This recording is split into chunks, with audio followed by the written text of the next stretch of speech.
Okay, so the Andromedans tell you that the Alpha Draconans are here now.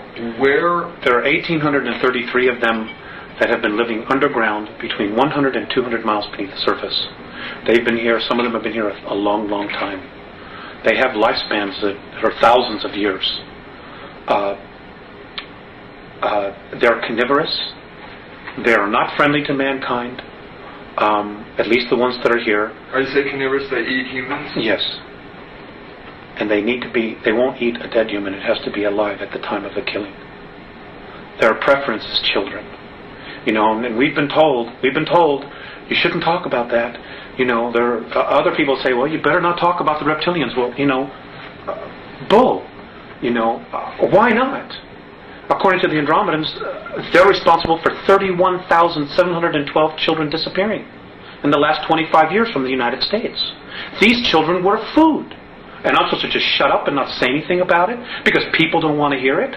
That's tough. That's tough. Westchester County, in the last 5 years, 3,000 children in Westchester County, New York, have vanished without a trace. Where are they going? Why are we allowing this to happen?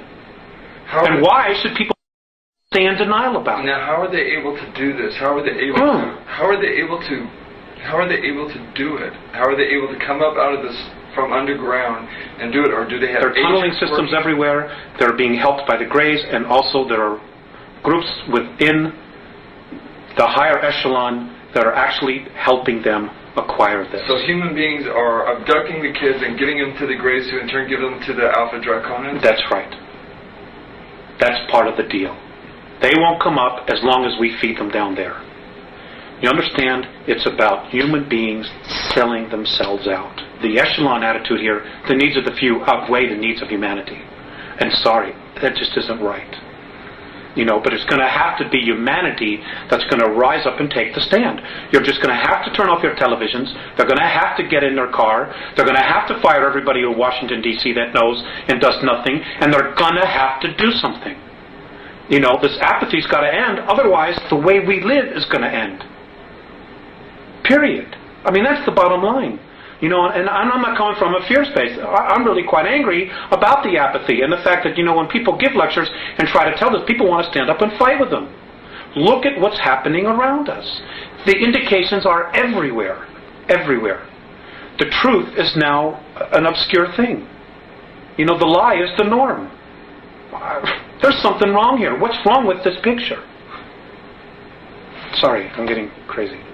No, you're not. You're expressing frustration, I think. Why, aside from the carnivorous aspect to the Alpha Draconans, why else are they dangerous to humanity? Because they don't like us. And what are they willing to do with humanity? Eat us. There's no need for us. I mean, look at where we are. Look at us right now as a civilization, as a society. Okay? They don't need anything. They have all this technology that they want. We can't really offer them except maybe do some work for them. But they don't need all of us to work for them. They don't respect human life in any way whatsoever. And this goes back to Lyra, to where the original war started. When they got to Lyra originally, they saw this human race that was plentiful in food, that could grow food, that could do all of these agricultural things. And mankind on a whole is really agricultural. We really, as a race, if we were left alone, would be nurturing the earth. We would be living in tribal communities like the Native American Indians did. That's really our essence, our nature, I'm sorry. That's really our nature, our essence. And, the cities and the culture that we're living in now has totally cut us off from the land, from what our real essence is, which is nature. And, we're starting to feed off each other now. It's like so bizarre. It's like when I see the Andromedans or when I've been exposed to the Pleiadians, when I see how they live and they teach and they live with each other and they respect each other, and I come here It's like, it reminds me of that sentence that Abraham Lincoln, that quote that Abraham Lincoln once said. If you are above the earth looking down, you could be an atheist. But when I'm on the earth looking up and seeing the heavens, I know there's a God. It's like the duality. And I think enough of us, more of us, really need to start taking the perspective that what we're doing here isn't right. We need to get in touch with what's out there, with just the whole idea that, God, how did we get here? What makes me be here? As opposed to going home after work, turning on TV, watching 3 hours of television, going to bed, getting up the next morning, going to work, and doing the same thing over and over and over and over again, like robots. Throw the televisions away. Just throw them away. Okay, what are the physical characteristics of the Alpha Draconans? What do they look like? I don't have that. Maybe it's in the car. They're ugly. I mean, they think we're ugly, too. And I guess it's all a matter of perspective and belief system. In my belief system, and I'm only taking responsibility for me, they're ugly. They're anywhere from 7 to 22 feet tall. They can weigh up to 1,800 pounds. They're reptilian. The ones that have stubby tails, if you see one that has no tail, he's of the warrior class, or the worker class. The longer the tail, the higher their rank. When you see one with long tails, with winged appendages, he's considered royalty. Whenever you see one, you ought to just run like hell. You shouldn't approach it. You shouldn't provoke it. Just get the hell out of its way. Just get out of its way. Just run. There is a way to kill them. If you can't cut off their head, they have two hearts. There's one here, underneath this armpit, and one here. Or, if you can't get to that area and you need to slow it down, you need to hit it right above its groin area. It has a very large liver. You need to wound it there to slow it down. It is not something where man-to-man combat you're going to be able to deal with, because they apparently have the strength of 12, 15 men. They're incredibly quick. They're incredibly psychic. They know what you're going to do before you do it. If they get here in mass, we got real problems. Real problems. What do the Andromedans advise human beings to do if they encounter an Alpha Draconan? To leave. You leave its space. Get away. To get away. What if they can't? Then they can't. And if they can't? They'll usually be killed. And what have the Andromedans spoken in any detail about what a human being should do if they are in that position? For karmic purposes? Look, that's not karmic at all. All this metaphysical stuff, where you chose to be here. A lot of, in some situations that's true. When you're creating your reality and in your space. But when you're being invaded, that's not karma. That's a violation of free will.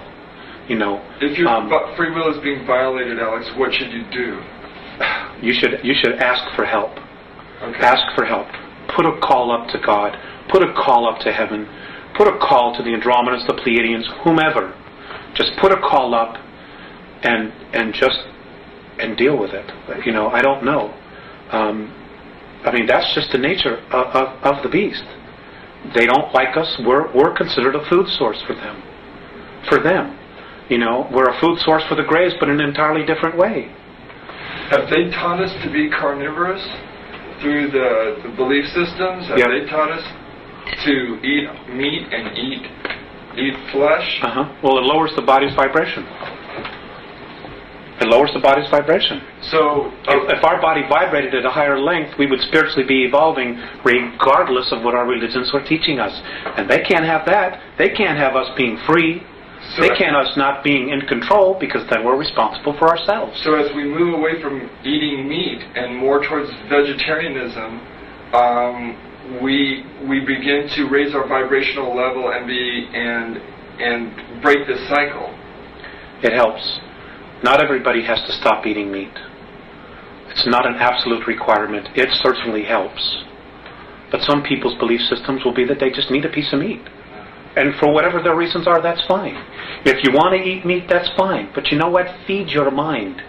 Feed your mind with spirit, with questions about existence, about what it is we're doing here, why we're here, what the hell is really going on, why is it that I have all these material things and I'm still miserable in my life. Well, I know that a lot of people with questions, where are some of the truthful answers? You mentioned one book, The Gods of Eden, that you felt really strongly about.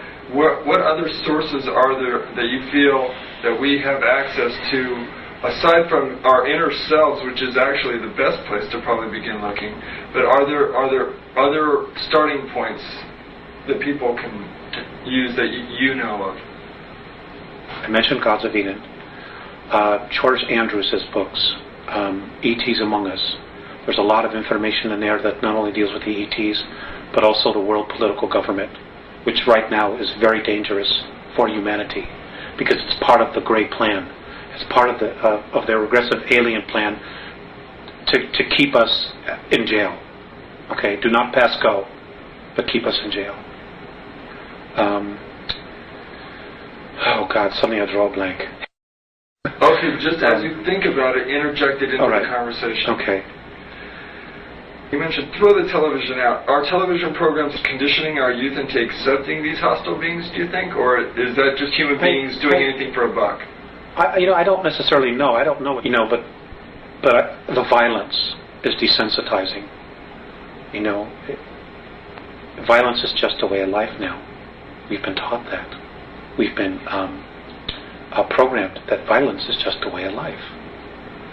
So when we see really violent acts, oh, that's too bad. Well, honey, what's on Channel 7? Or what movie are we going to rent tonight? That's what it's come to. And it's wrong. It's absolutely wrong. There is no reason that any of this has to occur at all. It really doesn't. And a lot of it is the responsibility of the people. Because if the producers in Hollywood are going to make movies like this, and we're going to go and buy the tickets, well, they're going to be motivated for the buck to continue to make these kind of movies. Where if they spend $20 million and nobody buys a ticket, they won't be making those kind of movies.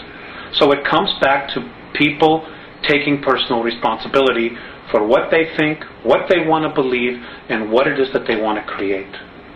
Do the Andromedans really feel that we'll be able to reach that window? Right now it's undecided.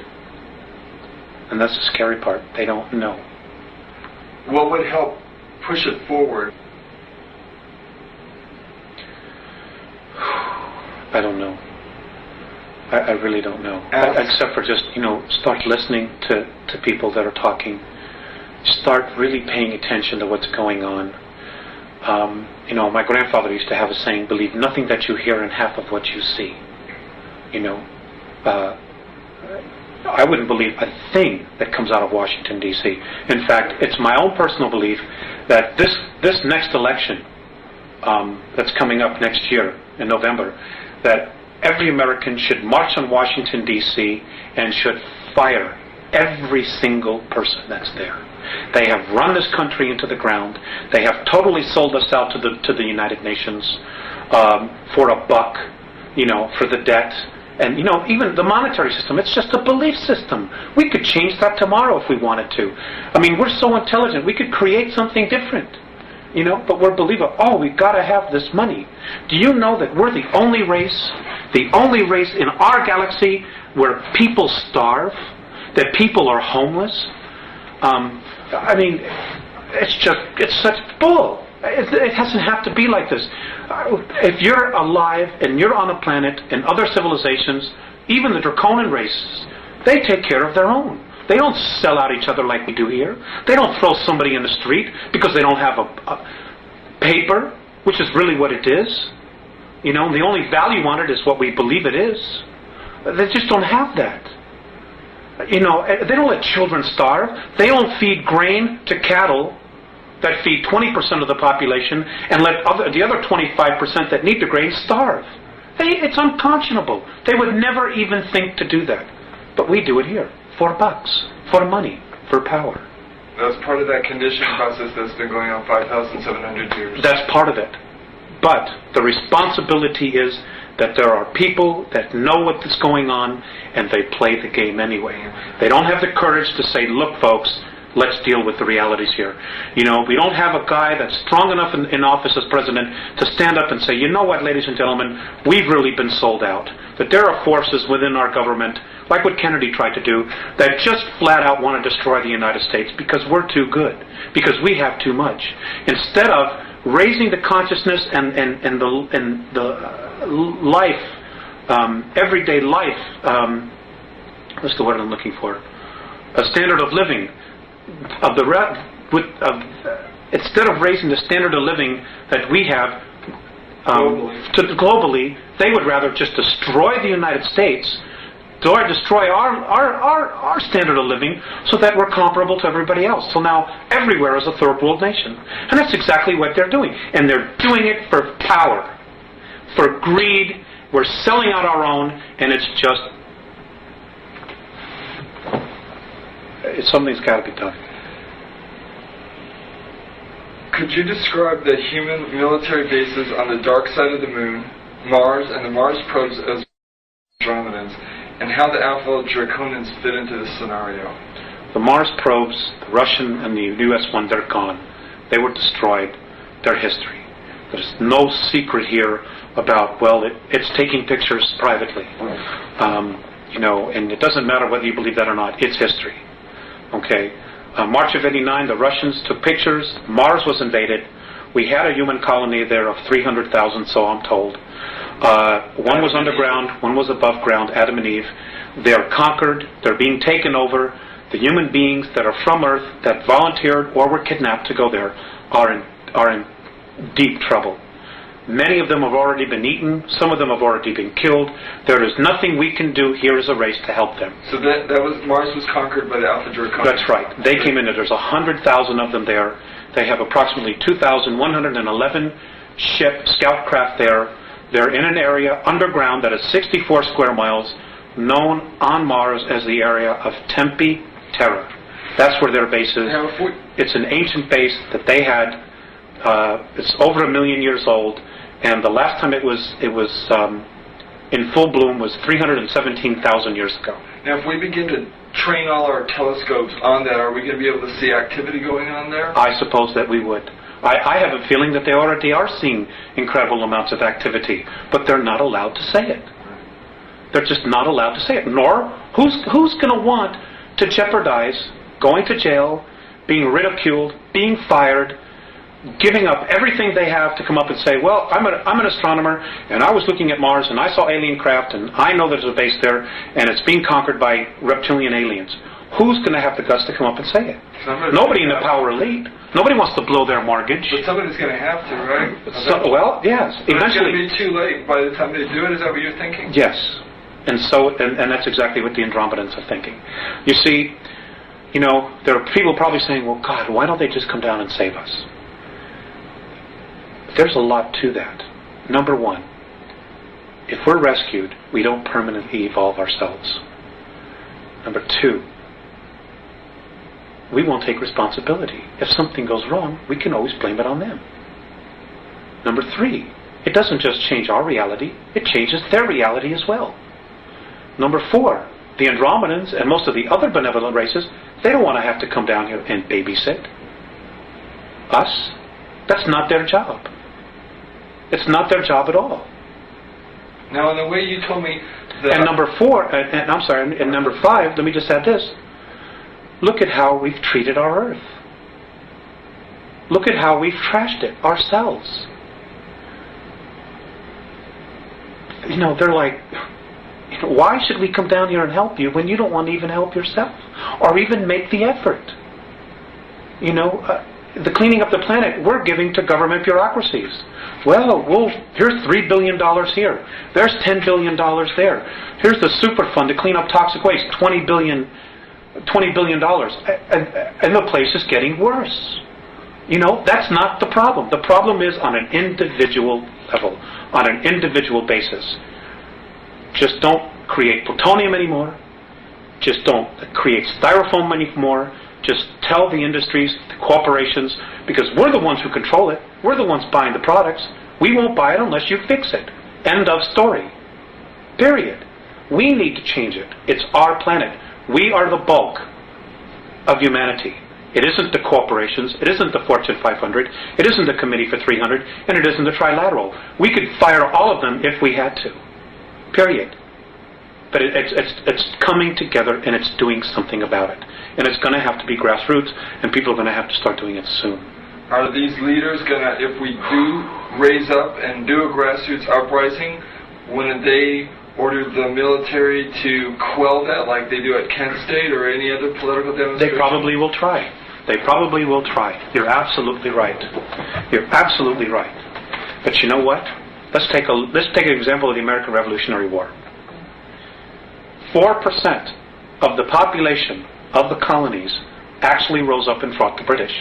Only 4%. The rest stayed home, stayed in the pubs, drinking ale, doing whatever, and waited to see who would end the war, to see who would win.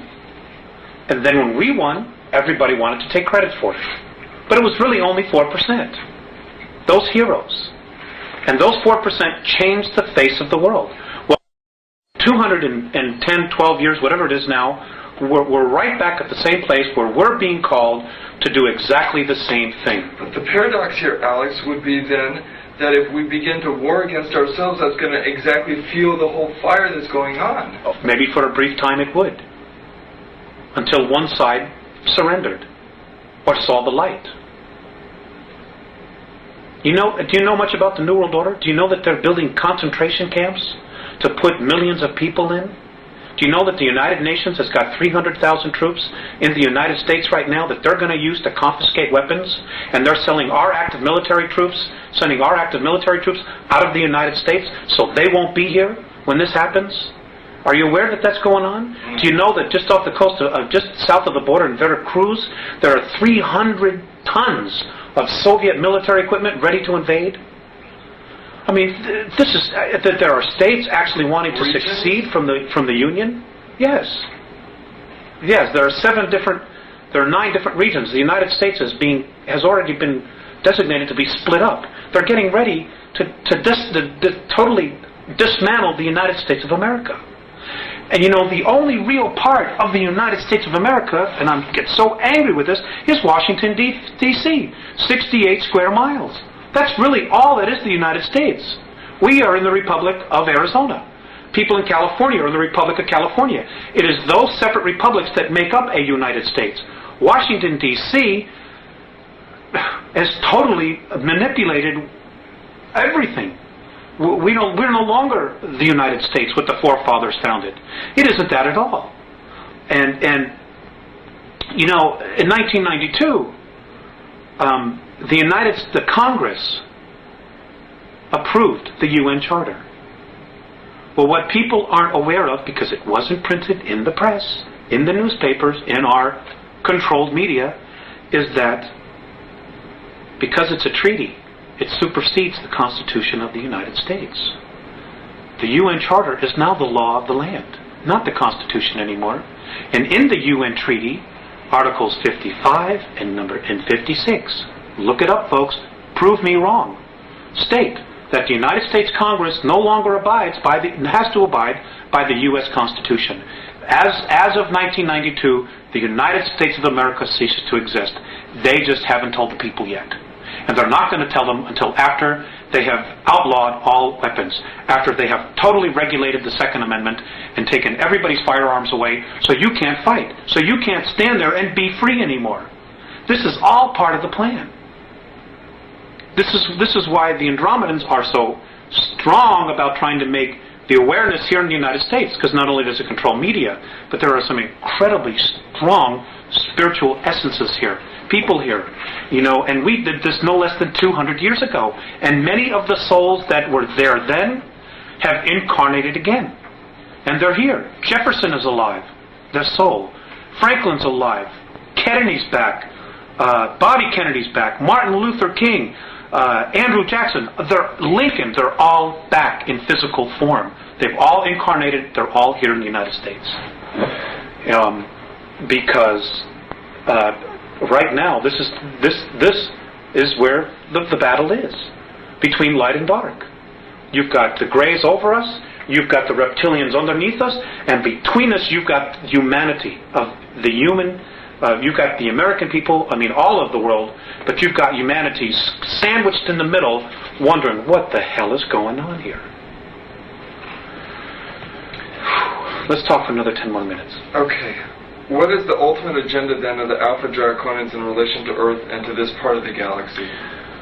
They do not want our galaxy to move into fourth and fifth density consciousness, because they lose complete power. But it will anyway, won't it? Not necessarily. There are no guarantees. There are no guarantees. There's no guarantee that Earth is going to go into fourth or fifth density. There's no guarantees that the entire galaxy is going to get there. Because if that were the case, they would probably just leave us alone and not give a damn what was happening here. No.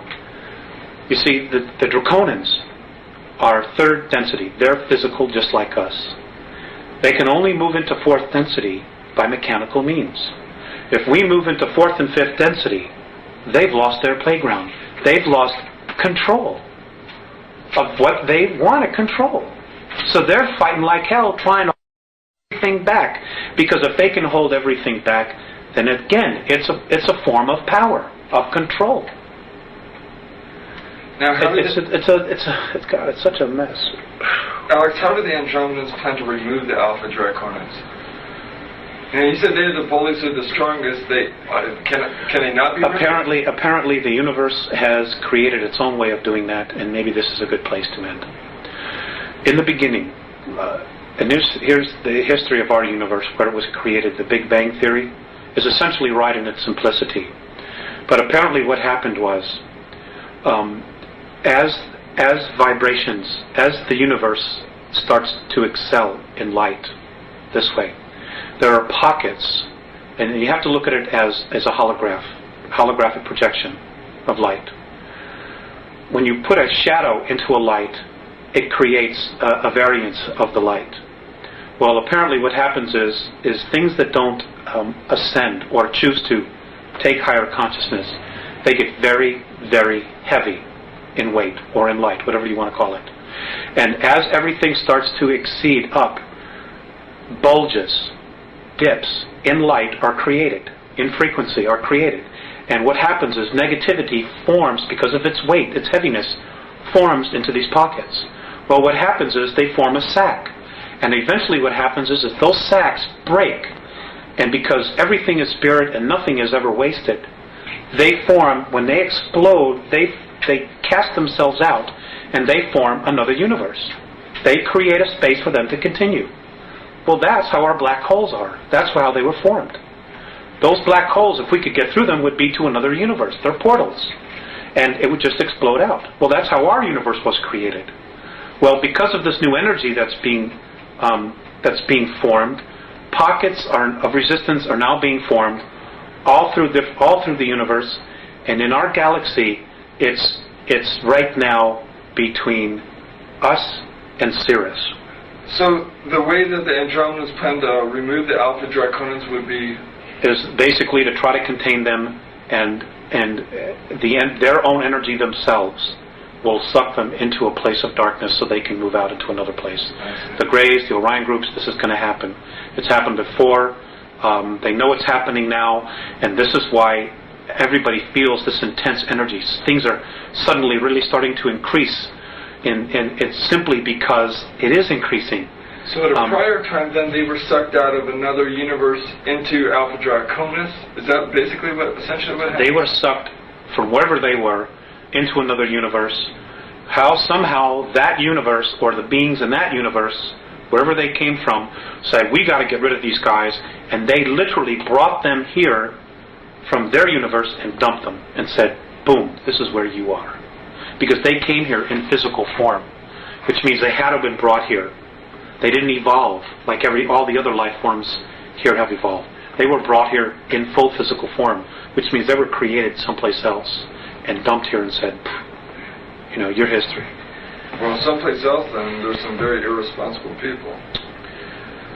Well, maybe at some point in our eternal history we'll be able to address that issue. But for right now, we need to address our own issues. Okay, let's go to the World Club then to end this up. And future events. According to the Andromedans, mankind has been manipulated for 5,724 years. Human agents must have participated in this throughout history. Who are some of the major players in this deception? You mentioned Hitler and the Giza intelligence.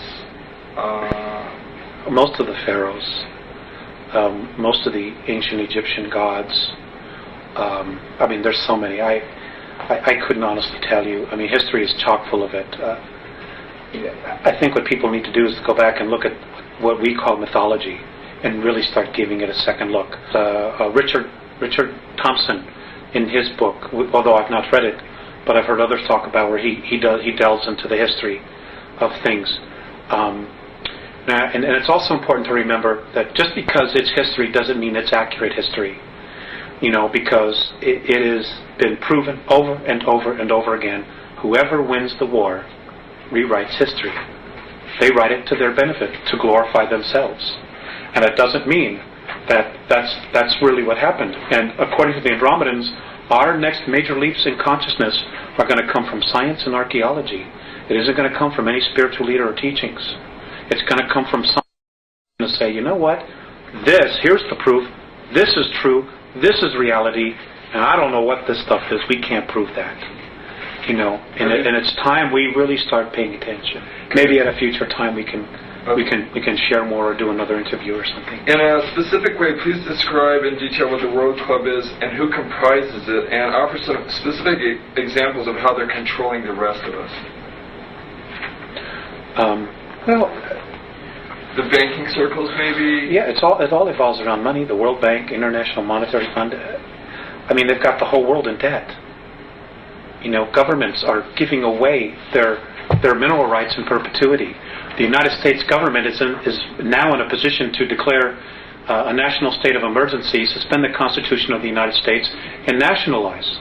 And the reason they will have to nationalize is because our debt far exceeds any ability to pay it back. So who are the collectors? What countries are the collectors? It's not a country, it's a group of men. It's a group of human beings. It's a group of human beings. Right, the aliens don't need money. They don't need an American Express card. So if the rest it's a man-made thing. If the rest of us simply say, we're not paying back the debt, that's it, we're starting over, you can forget your whole system, then we can erase that whole thing and start over. That's right. If we had a real president in office, and Kennedy was probably really the last one, what he should do is just go on TV and spell it all out. Surround himself with people that maybe he can trust to protect his life. You should get on television before Congress and all the houses, House of Representatives, in front of everybody, and spend 3 hours and give everybody a real education. Number one, the Federal Reserve is private. Number two, our debt isn't real. Number three, we've gotten ourselves into this big mess because past presidents sold us out for comfort and for money, and apologize. And then what he ought to tell, and just say that I'm nationalizing all the banks under the United States Treasury. We're going back to a silver standard, just like the Constitution says, and give everybody an opportunity to get back on track here, to maintain our standard of living and just start healing, And then the next thing I would say is, or make sure, if there were any POWs alive, that they came back home. And I would start healing all of that crap. The fact that, that our POWs were sold out because of a debt, because of $3 billion, when we've wasted $3 billion, or a promise to Vietnam, when we've wasted that kind of money on such stupid things as studying the sexual habits of a tsetse fly or frogs mating. I mean, it's unconscionable that we've allowed our government to do this. Alex, we've got about 5 minutes left. Let's see if we can do some real brief answers to some of these last couple things, just real brief. The United States, Britain, and the Soviet Union, according to your sources, have been building secret technologies and bases on Earth, the Moon, and Mars for some time. Where are these bases to be found on the Moon? Where are they? Yeah. They're on the dark side. And do you know what the locations are, what they're called? Yes. One is under Jules Verne. God, I wish I had those notes in front of me.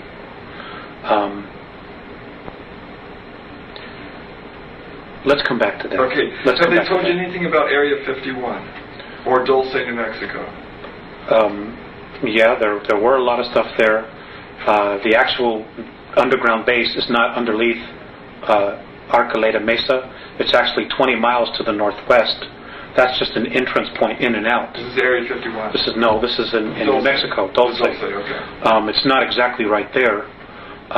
As far as Area 51, yes, there's a lot of stuff that was going on there, but a lot of that has been moved, and it's now in New Mexico, in the Sandia, underneath the Sandia Laboratory.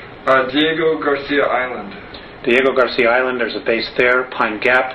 Diego Garcia Island, there's anti-gravity anomalies there, and this is how they were able to blow a lot of equipment into space without using rockets, and then they would have the UFO-type craft, which we built from technology we were given.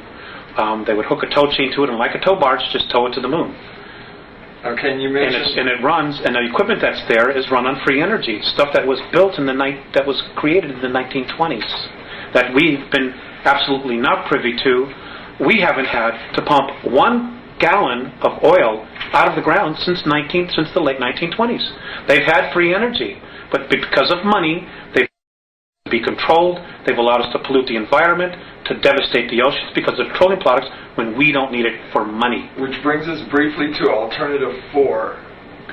When the Martian base fell, when the Martian base fell, the world government, those elite, figured out, well, we don't have any place to go now. The moon is not set up for long-term habitation, where Mars is and could be. So what happened was, when it fell and they knew we couldn't get there, they figured, well, we got to do something about here, because we have nowhere else to go. So I was told by the Andromedans that these men who think they're God had to come up with another alternative, which was they thought that they could create a controlled polar shift by detonating nuclear weapons or cobalt weapons underneath the South Polar ice cap, causing it to slip, which would cause the poles to slip. And within a 24-hour period, you would completely drown 83 to 85% of the population. So the Andromedans said that they will not allow this. It isn't going to happen. If the Earth is going to do it, it'll be done by her will, in a natural way. And that is a possibility in our future. What is the primary message of the Andromedans? Grow up now. Open your eyes. Open your ears. Take responsibility for your life. Take responsibility for your planet, and realize this is your home, this is your race, and that if you are sincere in making the effort to evolve, they will meet us halfway. But they're not going to come in here and do all the work for us.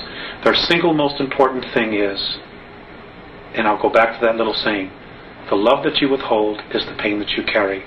We have got to start coming together as a race. We have got to stop allowing ourselves to be manipulated. What can an average person do? I mean, how can we reach out to the Andromedans? Prayer, meditation. Everybody has their own way of praying or whatever. And again, I want to stress this: the Andromedans can help, but they're not God. They're not our saviors. We need to be our own saviors. We can ask them for guidance and help, but they're not God. Period. Don't worship them. Don't worship anybody. Worship the God inside of you. What will happen to those human beings who do not make the jump? They'll go somewhere else. And what will happen to those beings who do make the jump after the jump? They'll move into 4th and 5th density. And those of us who survive this incredible ordeal that we're about to really experience will become new teachers, and we'll be able to go to different worlds and teach what we know, and be able to teach other evolving civilizations what not to do and how not to get themselves in trouble. And we have an incredible future if we can get through that. If 10% of the population of the planet can really get it together, it'll create what is called the 100th monkey syndrome. And suddenly 11, 12, 13% people will just start getting it. And it's going to take 10%. That's 500, 600 million people right now. And it starts on an individual basis. the government's not going to tell you. I mean, God, we could be in. They're going to play out the second coming. They're going to try to present a savior. They're going to project holographic images in space and say we're here to save you. They're going to do mock battle. I mean, they're going to screw with us big time. Sorry, I slipped out that word. And folks, we just got to start paying attention. Don't take anything at face value. Make them prove it. And, whether you believe a word I'm saying, it doesn't matter. If somebody tells you that this is truth, make them prove it. If it's real, it'll stand up to scrutiny. If it isn't, it won't. Because the truth can always stand on its own. It doesn't need help, and it doesn't need lies to stand up. And let's end it there. Thank you for this time. It's been a real honor for me.